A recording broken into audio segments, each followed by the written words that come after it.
When you go out into the field as an audio describer, you get to be your own engineer. So today, we're going to go over all of the equipment that's in your suitcase and how to put it together. So here on the table before me is all of the equipment you're going to find. You have a transmitter, which is what's going to send your audio out to the audience. We have 3 different antenna options. We'll go over best uses for those. A couple of different microphone options, a microphone stand, a power cord for the transmitter, and of course a light so you can see your script while you're in the booth. So those are all of the items that you need as the describer. Your listener is going to use this equipment.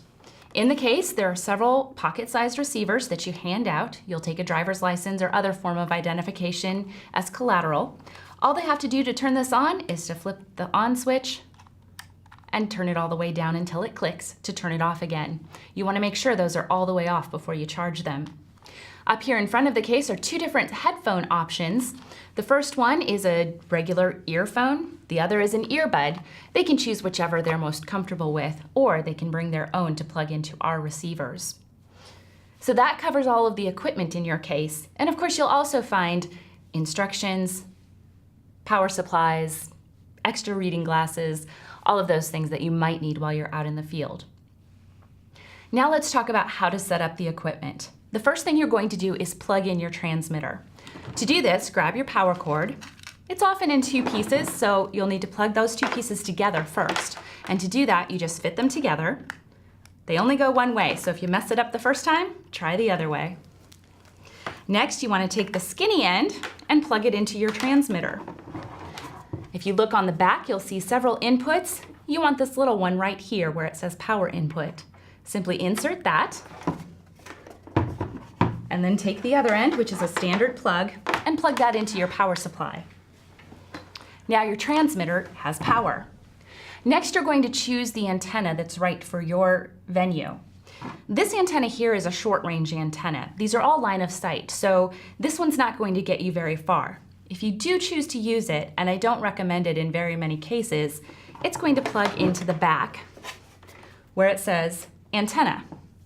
And you'll see a notch on the antenna, and you'll see some notches here on the knob. To put this one on, simply slide it on, and then twist the silver knob right here until it clicks, and then you'll just set the antenna upright. To undo it, twist the other way, and pull. You have to give it a good firm tug or it won't come off. This long wiry antenna fits on the same way. This antenna looks like a big power cord, but it's actually used to string up so that we get further reach. This is especially good for starlight theater where we're outdoors. It's a long way to the stage and there is a lot of interference. We're not going to unstring this today, but you'll get to see it in action if ever you go out to starlight. This antenna works a little bit differently. It's going to be used in most venues. For instance, the Lead Center, Theater Lawrence, Kansas City Repertory Theater. Most of your indoor theaters are going to use this. To use this, you're going to take the little button off the top of the transmitter. Don't lose it. And then this simply fits into the hole, and inside you're going to see where it fits. There's a little notch in there. So you insert it, put it on there, and twist just a bit until it screws on there and is firm. Now you're going to extend it. Give it a tug, but then after that, this has a tendency to break off, so keep moving down as you extend so as not to put undue pressure on the top of that antenna. Extend it all the way up, and that's going to give you good line of sight for those larger venues. Now you're ready to plug in your microphone. Both microphones have the same input. This is a standard mic, and it's going to be really good for venues where you're in an audio booth or a sound booth and you're not anywhere around audience members. When you're at outdoor theater like Starlight, it's maybe not the best choice because it's going to pick up all of the sound around you as well as your own description. So this is great for indoor theater when you've got a space to yourself. You're going to take this end. This is all put together. If they're apart, you're going to take these 2 ends, push them together until they click, and then this end goes into your transmitter, and it's going to go in the back here. Again, it doesn't look like it matches up, but there's only one way it'll go. So keep twisting until you get it in there to click. To release that later, you're going to push this knob in and pull. Don't just pull without pushing that in. So we'll put that in there. This microphone works the same way. It's the exact same input, except it's already attached to the microphone. This is what's called a steno mic, and this is really good if you are in a black box theater or doing outdoor theater where there's a lot of sound around you, and you fit this over your mouth and talk into it. And what it does, I don't know how much you can hear, it seals the sound so that others around you don't feel disrupted by your description. It's also great for blocking that outside noise if you're in an outdoor venue. If you're using the standard mic, be sure to clip it into the holder and position it so that it's about a hand's length away, but off to the side a little bit. For those of you who are readers, you already know this technique for your microphone. Now we're ready to turn on our transmitter. To do that, you're going to see the power button right up here on the top, or on the front. And when you turn that on, you're going to start to see voice levels moving. So you can see as they flash, as I speak into the microphone, this green flashes. The input knob here is your volume control. Now this is a little bit deceiving because usually when we turn the volume all the way down, we turn it to the left. And when we turn the volume all the way up, we turn it to the right. This is backwards. So in order to adjust your sound, you want to turn it all the way to the left so it's as low as it will go, and then slowly work it up from there. All the while, your partner should be listening on one of the receivers to check your sound and make sure it's not too hot or too low. Sometimes when you turn it on, you'll hear a test tone. That's this button. That means this button right here has been activated. And what that does is it sends out a steady, constant tone. You can use this to check to make sure that your signal is working, but I think it works just as well to send someone around with a headset to walk through the theater and make sure you have good coverage. So if ever you're getting a loud buzz or hum in your recording or in your broadcast, make sure that button is not engaged. Mix level and these should all be preset. You shouldn't have to worry about those too much, nor will you need to worry about the channel up and down. The transmitter will be set by staff before you take it out so that it's on the same channel as your receivers. This prevents any confusion or lack of signal from your listeners. If you do need to troubleshoot and change a channel, I recommend doing so checking your receivers rather than your transmitter because it's a lot of work to retune all of those. You can also plug your headphones in right here if you want to monitor your own audio. Simply plug in right here and you can do that. Now that you have everything set up, let's talk about how this works for your listener.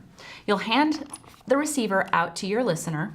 You might turn it on for them and go ahead and plug the earphones in just so that you can check that it's working for them before you send them off to your seat. Oftentimes these venues, the seat is a lengthy walk from where we're stationed, and a lot of our listeners have mobility issues that make it uncomfortable for them. Go ahead and get that plugged in just like you would with your own technology and turn it on for them. And you should be able to hear, as your partner is broadcasting, what's in the microphone. There should be very little static. Sometimes they may experience a little bit of static, and if they just turn it a little bit, usually that will resolve if you're using the correct antenna. So they take this back to their seats. Now, if you turn this on and there's a problem with it, maybe there's static, or maybe you're getting part of the signal and some static, or a different audio feed, like the stage feed or the backstage feed, that's an indicator that your receiver might be on the wrong channel. So to check that, what you're going to do is flip open the top of this, the little door on the front, and if you press and hold the seek button for 4 seconds, it's going to unlock the receiver. So you do that, and this little light on the top is going to flash probably 2, 3, 4 times until you let loose on the button. And from there, you can then give it a single press and listen each time you press it until it catches the signal. Now, you don't want to be as close to the transmitter as I am. You want to go a little ways away to make sure that you're getting an accurate signal. Once you've found your channel, press and hold that seek button again until the top light flashes, and you should be good to go. The other thing to check is to make sure that you have 2 batteries in here. Sometimes these fall out, so if you have a receiver that's not working at all, there's a good chance that it's a battery issue. There are extra batteries in the case. Never put a regular battery in these. You want to use the rechargeable ones only, so only use the ones that are provided in the case. All right, so now the show is over and you're ready to return these headsets. So your listener's going to come back to you and they're going to hand this to you. And sometimes they'll remember to turn it off and sometimes they won't. So you always want to make sure that you slide that volume lever all the way to the right until it clicks and the light goes off. Otherwise they won't charge when you put them back in the case and plug it in. Remove the headphones, wind them up neatly so that your next description team doesn't get angry with you or me.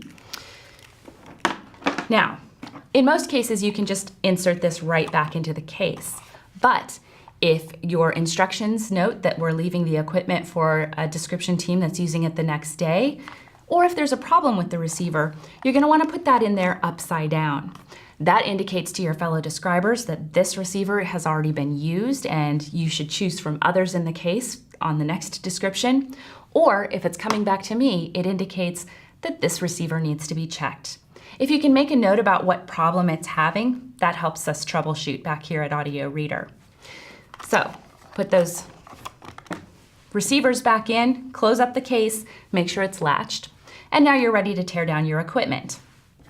When you do this, you want to make sure that you don't just turn off that power button without thinking about your listener. If you still have headsets out, there's a good chance someone still has their headphones on. And if you just turn that power button off, it's going to make a really loud buzzing noise in their ear and they're not going to be very happy with you. So the better option is to either wait until all of your receivers are back in or turn your volume knob down so that they don't get that when you turn it off. Once you're ready to turn it off, simply press the power button here on the front and it will turn off. And now you're ready to start disassembling. So start with the antenna since it's sticking up and is probably the most fragile. And all you need to do is twist it to the left to unscrew it. And you'll be able to feel when it's ready to give and let you just lift it out. And then you want to very gently put it back in.